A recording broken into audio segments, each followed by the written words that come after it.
Salut, c'est Superfan, bienvenue sur Fan Rendez-vous, la chaîne YouTube généraliste où je parle essentiellement de pop culture tous les jours. Alors pourquoi est-ce que je fais cette vidéo? Parce que beaucoup trop de gens considèrent, à tort, à mon humble avis, que pop culture rime avec geek culture. Ce n'est pas tout à fait vrai.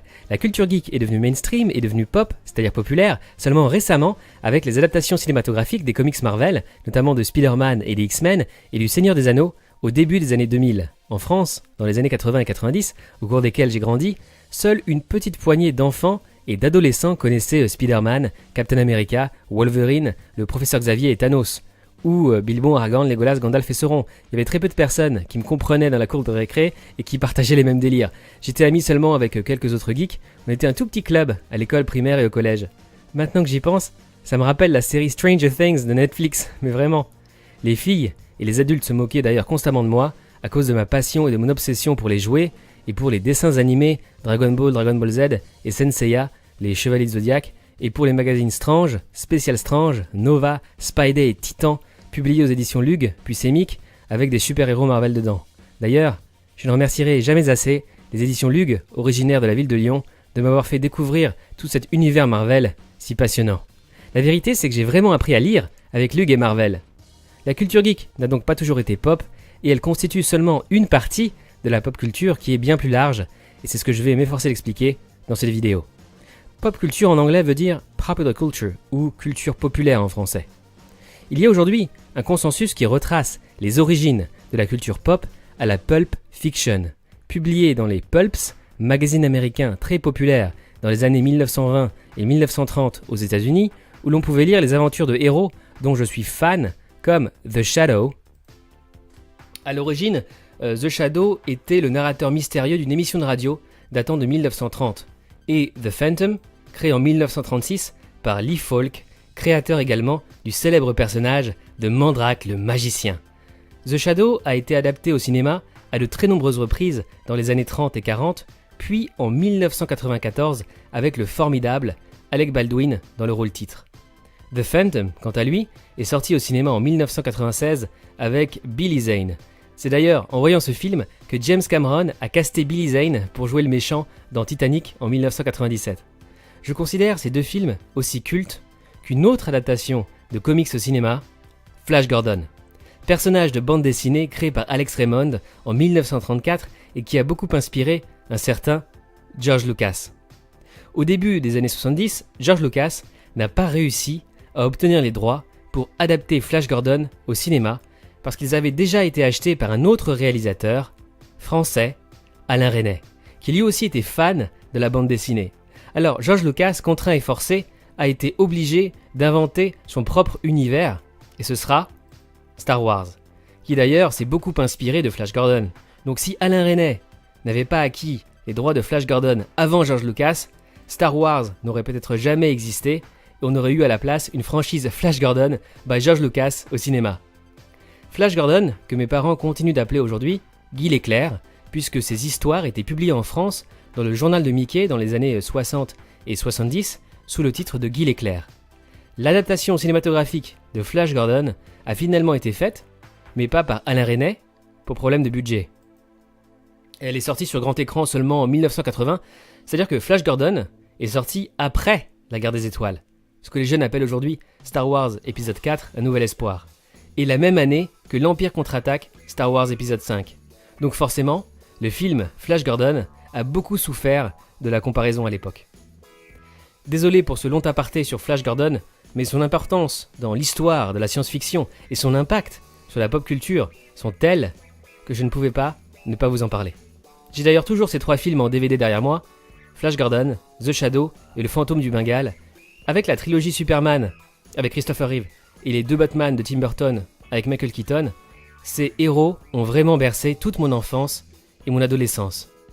Il y avait aussi dans les vieux magazines pulps américains d'autres héros beaucoup plus connus du grand public aujourd'hui et que tu dois connaître aussi, comme Conan le Barbare.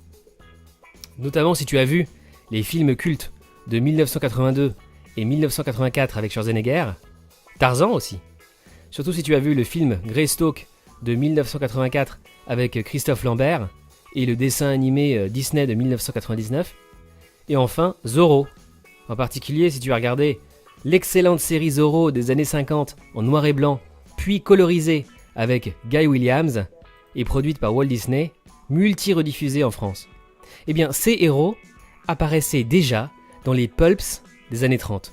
Ce sont en fait les ancêtres des comic books ou comics ou bandes dessinées en français. Les super-héros créés par la suite par la maison d'édition Detective Comics, DC, fondée en 1934, et Marvel Comics, fondée en 1939, se sont beaucoup inspirés des héros de ces pulp magazines.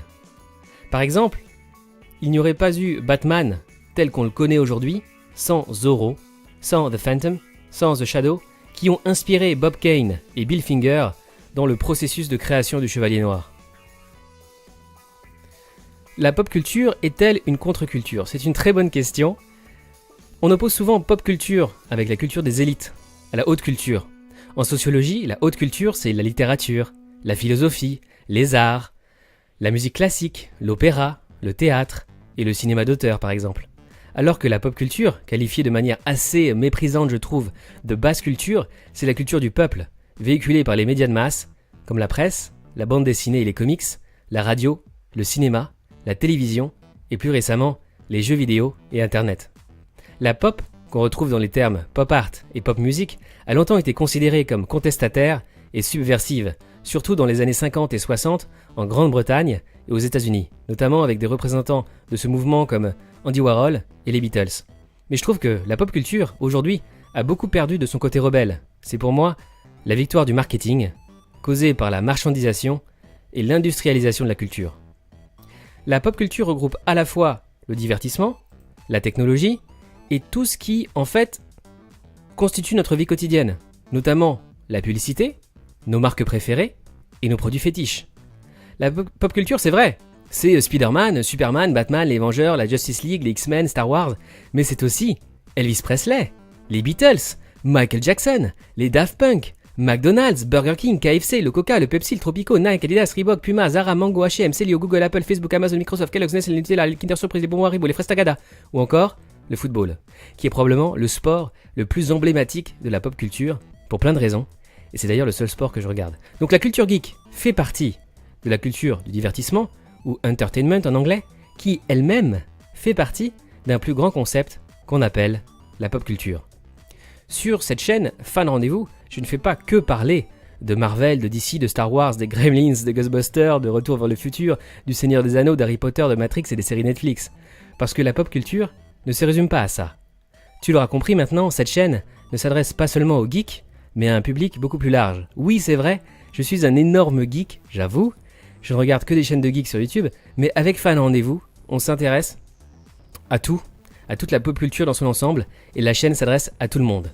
C'est pour ça qu'en plus de mes émissions sur la musique, sur le cinéma, sur les séries et sur les jouets, je fais aussi des émissions sur la télévision, la révolution numérique, le marketing, la consommation, les fast-foods et le foot, parce que c'est ça aussi la pop culture.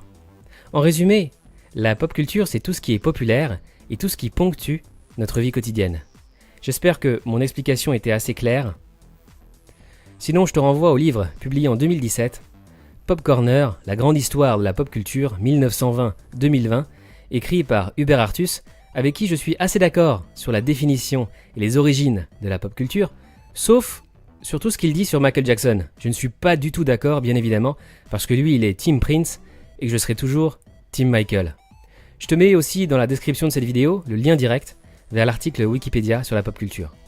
Et si, comme moi, tu es passionné par la pop culture, je te conseille alors de lire et d'étudier les travaux de recherche sur la pop culture dans les champs disciplinaires aussi variés que la sociologie, l'anthropologie culturelle, l'histoire culturelle, les media studies ou communication studies, en français les sciences de l'information et de la communication, qui sont devenues une véritable discipline en France à part entière à partir de 1974-75 seulement, les cultural studies aussi, ou en français les études culturelles, les fan studies et bien sûr les popular culture studies.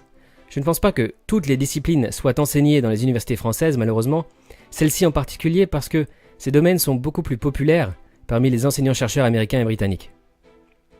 Pour conclure cette vidéo sur la pop culture et la raison d'être de cette chaîne Fan Rendez-vous, j'aimerais partager avec toi une dernière pensée particulière pour des précurseurs français qui sont encore lus et étudiés dans les meilleures universités à travers le monde, notamment à Harvard, Stanford, Oxford et Cambridge. Il s'agit de Roland Barthes, Michel de Certeau, Jean Baudrillard, Pierre Bourdieu, Guy Debord, Armand Matelard, Régis Debray, Bernard Miège et Daniel Dayan, dont les articles, les ouvrages, les réflexions et les analyses critiques sur la culture, l'audiovisuel, la communication et les médias m'ont beaucoup inspiré. Dans ces champs disciplinaires dominés largement par les anglo-saxons, ils sont pourtant très connus et reconnus dans les cercles académiques internationaux d'analyse de la pop culture. Et cette chaîne n'existerait probablement pas sans eux. Ils ont grandement contribué à forger mon esprit critique si français, à développer ma passion pour la confrontation intellectuelle et à entretenir ma flamme pour le débat d'idées. Voilà, c'était mon modeste hommage aux travaux de ces grands intellectuels français que j'apprécie tout particulièrement. Cette vidéo touche à sa fin. Si tu as aimé cette vidéo, je t'invite donc à la liker en lui mettant un pouce en l'air, à la partager sur les réseaux sociaux et à laisser un commentaire sous cette vidéo parce que ça m'intéresse d'avoir ton avis sur ma définition très personnelle de la pop culture. Tu peux être d'accord ou pas d'accord d'ailleurs, mais j'aimerais surtout savoir pourquoi. N'oublie pas de t'abonner à mes chaînes YouTube et à activer les notifications en cliquant sur la petite cloche parce que je poste au moins une vidéo par jour, toujours sur la culture pop, évidemment. Dans la vidéo suivante de FAQ Rendez-vous, je partage avec toi ma critique de la pop culture et les objectifs de long terme de Fan Rendez-vous qui en découlent. C'est la deuxième partie de cette vidéo. A bientôt pour un nouveau rendez-vous et surtout, reste fan.